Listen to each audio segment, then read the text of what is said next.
बिस्मिल्लाहिर्रहमानिर्रहीम। अस्सलाम वालेकुम नाज़रीन, MR न्यूज़ हेडलाइंस में एक बार फिर आपको खुशामदीद कहते चले। मैं हूँ कंजा तनवीर और मैं हूँ राशदा हफीज़।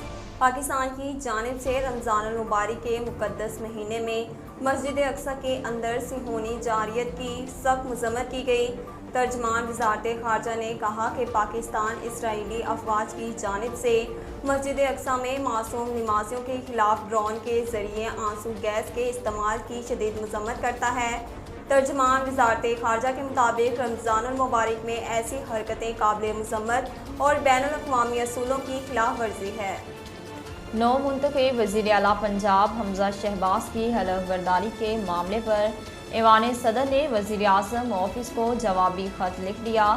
सदर मुमलिकत डॉक्टर आरिफ अलवी ने नौ मुंतखब वज़ीर आला पंजाब से हलफ ना लेने की आइनी वजूहात के मुतल्लिक़ गवर्नर पंजाब का ख़त वज़ीर आज़म सेक्रेटरीट को अरसाल कर दिया। वज़ीर आज़म शहबाज शरीफ ने 23 अप्रैल को सदर मुमलिकत को याद दहानी का ख़त लिखा था कि ताहम अब ऐवान सदर की जानिब से वज़ीर आला पंजाब से हलफ ना लेने की वजूहात बयान कर दी गई। ज़राए के मुताबिक सदर आरिफ अलवी ने गवर्नर पंजाब का ख़त अपने नोट के साथ वज़ीर आज़म हाउस भिजवा दिया और लिखा कि गवर्नर पंजाब का ख़त अपनी वजाहत खुद है, इसे देख लीजिए। बैरून मुल्क जाने वाले मुसाफिर के सामान से नशा आवर गोलियां बरामद कर ली गई।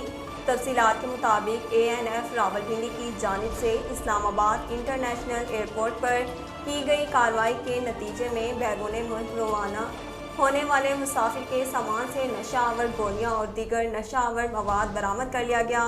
तर्जमान ANF ने बताया PIA की परवाज़ नंबर PK 9713 से मदीना रवाना होने वाले 2 शहरा के रिहायशी फरियाद अली नामी मुसाफिर के कब्जे से 1.620 किलोग्राम 9000 गोलियां और 1.210 किलो नशा आवर मवाद बरामद कर लिया है।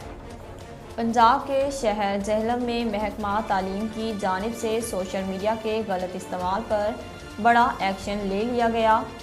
तफसीलात के मुताबिक CEO एजुकेशन ने 3 असातिज़ा को मुअत्तल कर दिया। तीनों असातिज़ा सोशल मीडिया पर सियासी सरगर्मियों में मुलव्विस पाए गए थे। मुअत्तल होने वाले असातिज़ा गैर अखलाकी मैसेजेस और सोशल मीडिया सियासी वाबस्तगी का इजहार करते थे। नाज़रीन, अब तक के लिए इतना ही। मज़ीद खबरों और अपडेट के लिए देखते रहिए MR न्यूज़।